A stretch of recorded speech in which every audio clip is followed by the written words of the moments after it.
It all started with two Adirondack chairs and a pitcher of lemonade. My wife, Deb, and I had just retired. We moved into a peaceful cul-de-sac in a neighborhood managed by the prestigious Willow Heights Homeowners Association. We were ready to relax, plant tomatoes, and wave at neighbors from our brand new lawn chairs. But peace didn't last long. One Saturday afternoon, while enjoying the sun, we spotted a stern-looking woman in a beige sun hat approaching with a clipboard. Her name tag read, Marla Jennings, HOA Compliance Officer. "Good afternoon," she said without smiling. "I'm afraid I need to issue a citation." "Citation? For what?" "Your chairs," she said, pointing.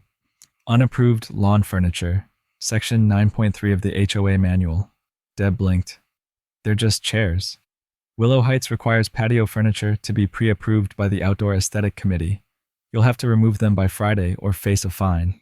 That was our first taste of the HOA's obsession with control. We opened the HOA manual that night. It was 87 pages long. There were rules about the angle of your mailbox, must tilt northeast, grass height between 1.75 and 2.5 inches, and acceptable doorbell chimes, only classical music, no pop. Chairs apparently had to be either white, wrought iron, or teak. Ours were blue composite. That was enough to make us outlaws. Over the next few weeks, we got multiple warnings. Our bird feeder attracted non-native species. Deb's wind chimes were deemed a nuisance sound. I was told my hose reel looked aggressively casual. It was ridiculous, but Marla was relentless. One night, over dinner, Deb said, "If they want aesthetic perfection, let's give it to them, our way." That's when the plan was born.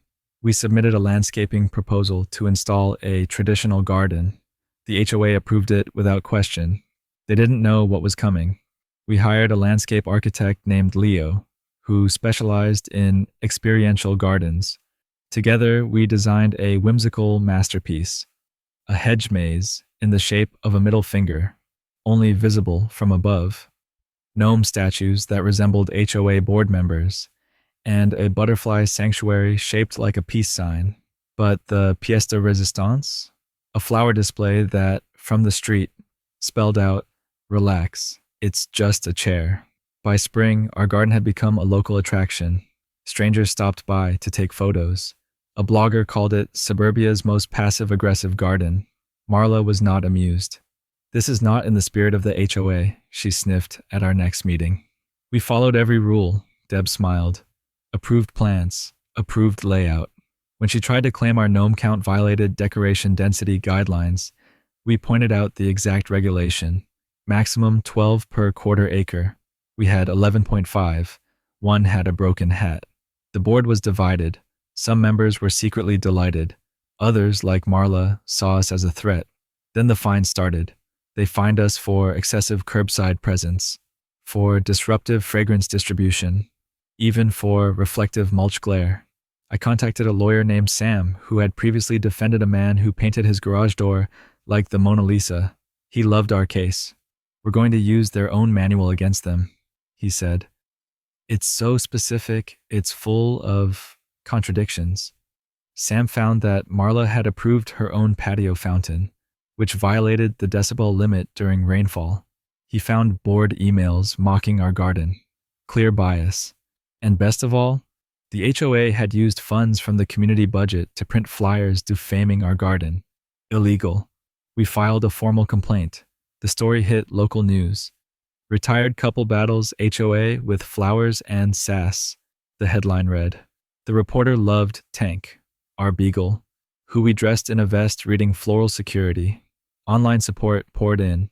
People shared their HOA horror stories. A TikTok of our flower display reached 4.2 million views. Facing pressure, the board called a town hall. It was standing room only. Deb spoke first. "We moved here to enjoy life, not to be policed over patio furniture. You want order? That's fine. But there has to be room for joy."